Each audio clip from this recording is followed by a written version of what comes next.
Welcome to part 27, folks. And now that we have the ability to carry power kegs, we do not have to go to Gorman Village to buy them every time. What we do is we go into the bomb shop here, and we talk to this guy, and he sells power kegs. What a lucky break. So basically you have to pay him 50 rupees, and yeah, we have our very own power keg to use however we want. So, no going to Gorman Village pretty much every time we go back in time, and pretty much for our convenience, because the developers know that we don't want to go back to that same area over and over again just to get one measly item. While they just have it so that Gorman will be present at all times in the bomb shop, because powder kegs are explosives. Powder kegs. I keep saying power kegs, but what? Because, well, they are powerful explosives, but they're powder because they're barrels filled with powder, and they're pretty strong. So, yeah. So now we're going to use the powder keg on this boulder, and pretty much this one guy who happens to work for 2 days straight will now get a long-deserved break, because you can, as in the Gorman racetrack boulder, when this thing explodes, it unblocks the path to Romani Ranch on day 1. And we will need to get to Romani Ranch on day 1 in order to continue on the game. Alright? So let's go. Let's see how things are different in Romani Ranch on day 1. Now, I like to make a correction. Throughout this LP, I've been saying that the sword I had previously is called the Kuroki sword. That's wrong. I like to retract it right now. The sword is actually called a Kokiri sword, or Kokiri sword, however it's pronounced. And that's because I mixed up the Kokiri with their evolutionary cousins, the Koroks. And I keep getting their names mixed up. The proper pronunciation of the sword and the people related to is called the Kokiri. If I get that out of the way. Anyway, folks, on day 1, you see that Romani is completely self-aware, and she is practicing a bow and arrow on this balloon thingy. Anyway, folks, you introduce yourself as Ling, but she won't like that name, so she'll call you Grasshopper.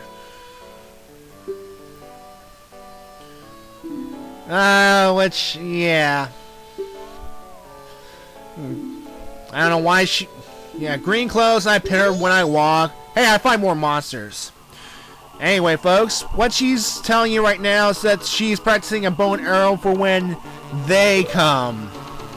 And while listening to the music, they appear to be weird, ghostly, alien things. They have, like, I don't know, they have searchlight eyes and a purple mane. And what they do is they come pretty much around carnival time and adopt cows. Pretty much your typical alien stuff. And of course, Romani, being a kid, tries to tell her older sister, and, well, she thinks it's her imagination. So, of course, being the hero that we are, we will help Romani. Of course, we need to, she wants us to practice shooting the bow and arrow to stop these things, and she set up 10 ghost balloons throughout the land, and our job is to shoot them down within a specific time limit. Basically, under 2 minutes. Of course, there's a record of 1 minute, but it won't take me that long. But it allows us to ride Epona again. Hooray!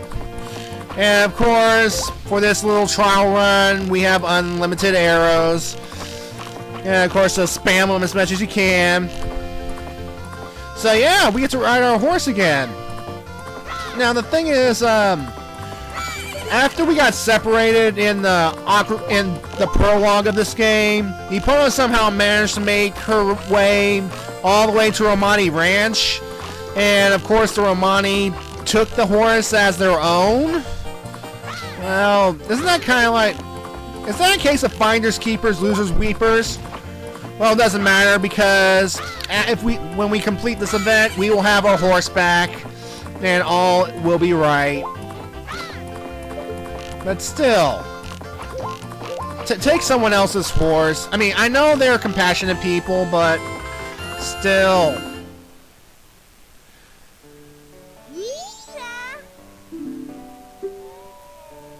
Hey, well, of course we work perfectly. Of course we work well together. Anyway, she's going to teach you a song that will allow us to stay together.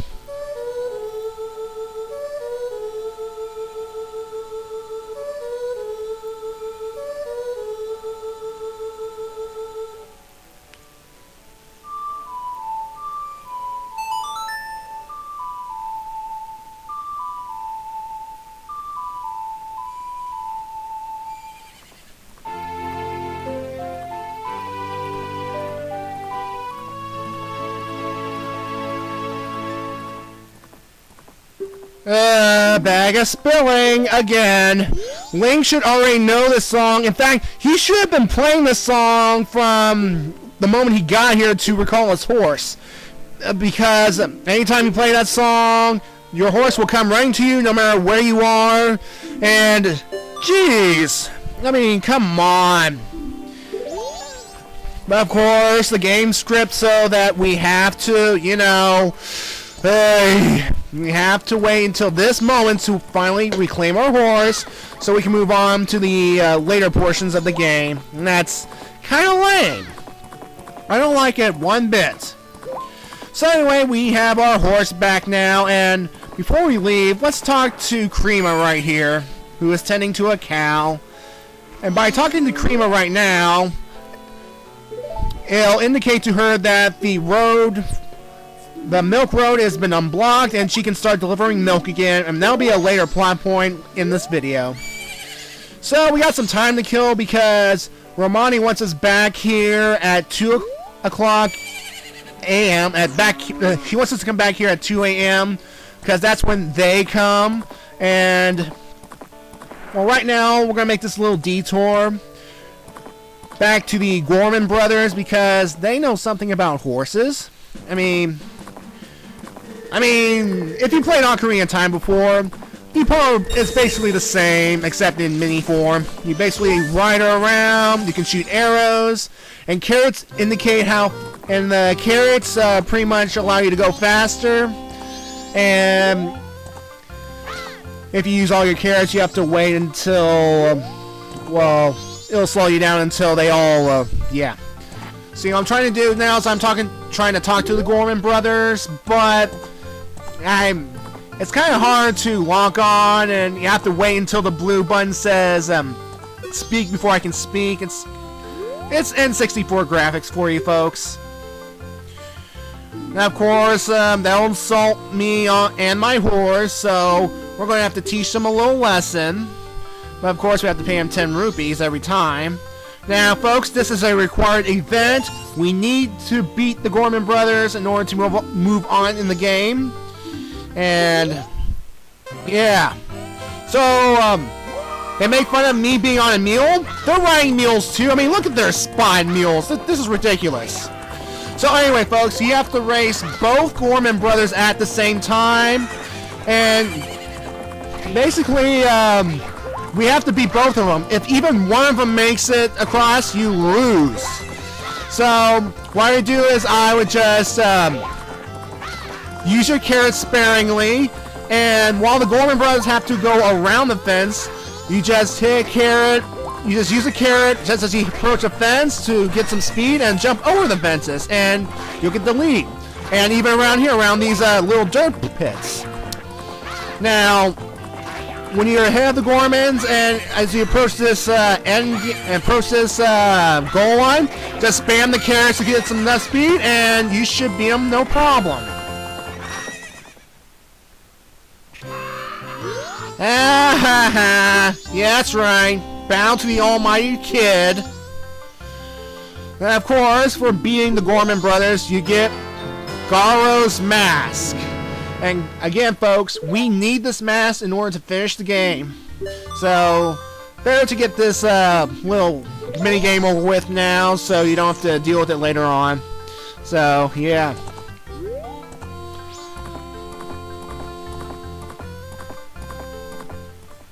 Well, folks, rather than just see me waste time, I'm going to go ahead and, well, basically go back to Romani's ranch at night 1. So, let's go there. And then around this time, at 2 o'clock, Romani will leave her house and head straight for the barn with her bow in hand.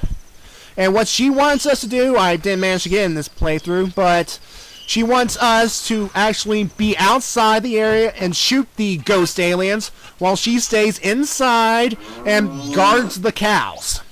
Now, she's pretty much making me do all the hard work, but hey, it's Link's adventure. I mean, we're going to get a nice reward when we successfully defeat the ghost aliens, so yeah. What I'm doing now is I'm slowing down time because, well, it's going to make this little side quest a bit easier. And they're here! The yellow ball of light here is depositing the ghost aliens around, and our goal is to shoot them down, and when we shoot a ghost alien, they will reappear at their starting point. Now, now there is one ghost alien that will appear from the back of the barn, back area, and you want to shoot him. And sometimes I would like to let them get a little close to the barn area before I shoot them, because that way they'll have to restart all the way from the back. And yeah. Now I've slowed down time and to make things a little easier, but as a consequence, though, it will slow down.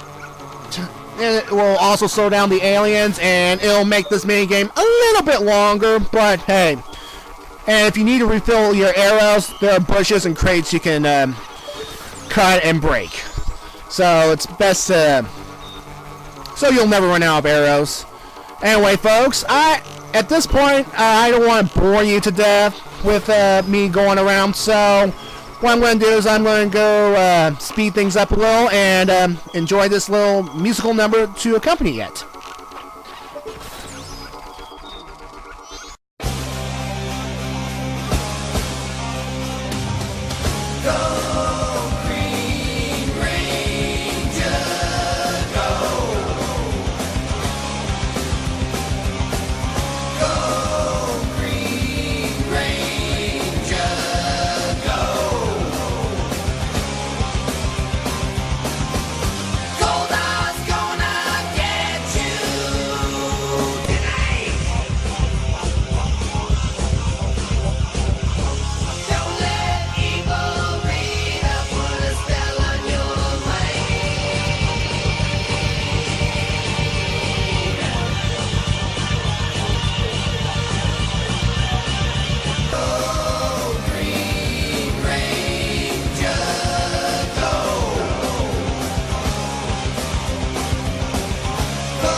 Just lasts until around the 5 o'clock area here, and well, basically you have gotten this game won.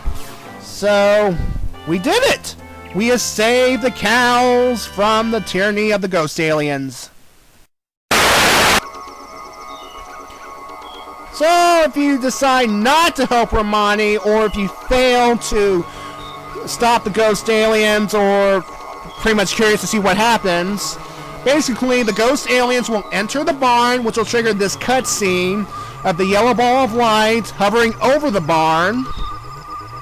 And then the barn's roof will be destroyed, and the ghost aliens will start hovering the cows into the ball of light. And is the ball of light some kind of ship? Is it a portal to another dimension? Again, Termina is a weird place. And I don't know if these things are from Termina in the first place. So, yeah, they will abduct all the cows, and they will also abduct Romani with them. And then the ball of light will go away, and Romani will return the next day, although she will be a bit loopy as we saw her earlier in the game.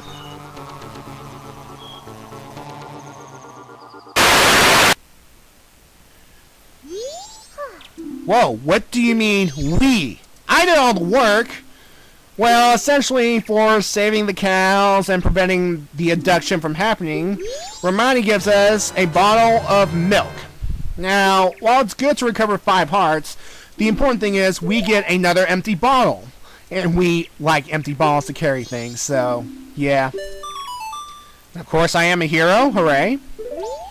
Alright. So, we're not done here in Romani's Ranch just yet, folks. We got another major side quest we can do right here. Now, I'm wondering, what were those ghost aliens going to do with the cows in Romani if we hadn't stopped them? I mean, were they going to mutilate the cows, probe the cows, eat the cows, drink the cows' milk? And what did they do to Romani? I mean, they probably lobotomized her, or would have lobotomized her if I hadn't stopped them, so... yeah. Well, anyway, folks, this event only happens if we save the cows. Basically, Krima here is going to go make a town delivery, and she's offering us a ride. Of course, Romani wants to go too, but, well, Krima says no, pretty much, because she's not old enough. And please accept Krima's offer to accompany her at 6 p.m. on the night of the second day, because a major event's going to happen. Sibling rivalry.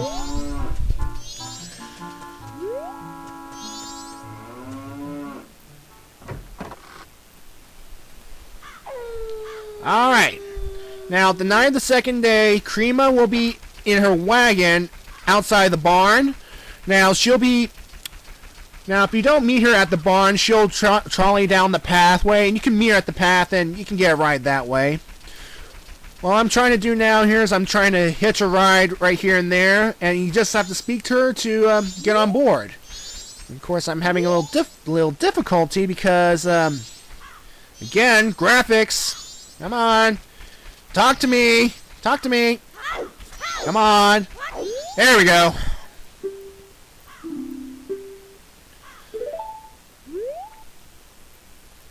Alright, so apparently she has this wagon that has a steering wheel being pulled by a mule. That's odd. Enjoy this little cutscene right here, folks.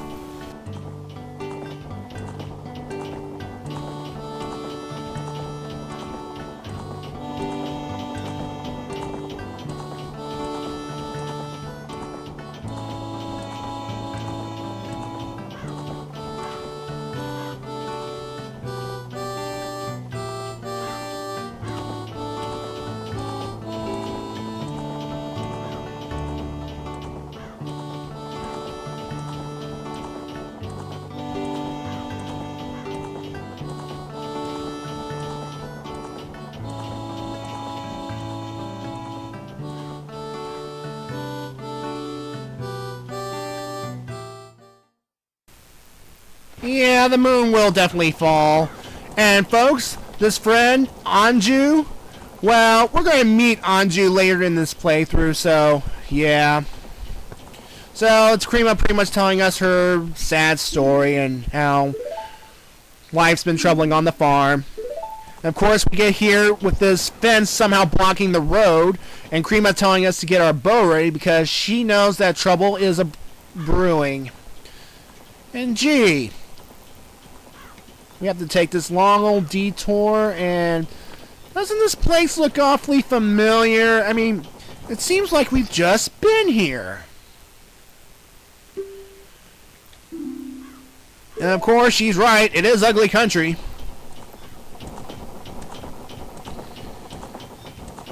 Alright, what Krima's going to do is she is going to go as fast as she possibly can while our job here is to pretty much fend off bandits from destroying her cargo of milk. And of course, the bandits are masked Gorman Brothers. And our job is to shoot them. Just shoot these guys and they'll fall back. Now, the Gorman Brothers will try and get in close enough and use their pitchforks to try and destroy the milk. Now, the bare minimum, like, one of these milk containers must survive in order for you to pass this thing. And it's essential that one of them stay, but I managed to save all 3 in this video. And I like how the arrows are not actually killing them, instead of just bringing them back. And I like how they're going, wah, wah, wah, wah. Is it like their war cry or their cry of pain when I shoot them? Whatever. See, this mini game isn't too bad, and you can get some later that will make them not attack you at all, and you can get through this no problem.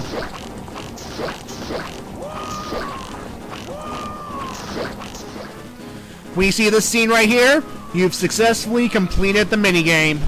And yeah. I'm surprised the Gorman Brothers practically gave up after this scene, because they were in continued pursuit. Wussies. Anyway, Creama is so happy that we managed to get a supply of milk to town that she'll give us the Romani's mask. And this proves that we are an adult, that we can enter a special milk bar because, well, there's something there that will actually help us. And I'll explain more when we go to the milk bar later in the playthrough. So yeah, we're considered an adult. Of course, I've been an adult before in the last game, so yeah. Anyway, what I'm going to do right now is I'm going to visit Termina Field, and what you want to do here, see this grassy area between Milk Road and the swamp road to the swamp? Find this hole near the grass. You'll come down to this underground area. Watch out for the big spider, though. Down here, you'll find 4 gossip stones. Gossip stones are these weird stones with a one eye. Now, you'll find 1 big one and 3 smaller ones. And here, what we have to do here is we're going to play a song for the big one right there. Now, you have to play a certain type of music for them, and the music these stones like to hear are the songs that let us get into temples. Now, what I'm going to do is I use Deku Link's form, and I'm going to play the Sonata of Awakening. And when you play the Sonata of Awakening for the giant gossip stone, it will spin around and turn green. Now, the 3 smaller stones indicate that there are 3 other gossip stones around the area. And we have to find those. And when you get to a gossip stone hole, you'll find that one of the gossip stones has turned green because we turned it green earlier. So, yeah. And then we have to find the location of the other stones and repeat the process.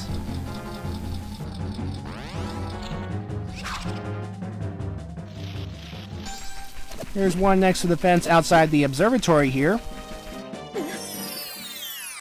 There's one here where the snow meets the grass right here. And there's one more hole right around here. Now it's covered by a boulder, so you have to use a bomb or go on punch it to bust it open. So, yeah. And when you play all the songs for all 4 gossip stones, whether it's the Sonata of Awakening as Deku Link or Goron's Lullaby as Goron Link, they'll all make sure they're all changed the same exact color, and when you do so, you get a heart piece. Hooray! Anyway, let's check on the Romani sisters right now, see how they're doing on day 3. As you can see here, there's Creama in the fields with a cow. And what she'll explain is that people are coming in from town because, well, the moon's about to fall and crush them. And then, of course, on the final night, we have this nice little heartwarming scene between the sisters, as Krima is going to let Romani try Chateau Romani tonight. And basically, Krima says to Romani, "You are an adult now. I will make you a mask." And that's pretty much because the moon is about to fall down and kill them. So it's a nice little tender moment, final wish. And yeah, well, folks, see you in part 28.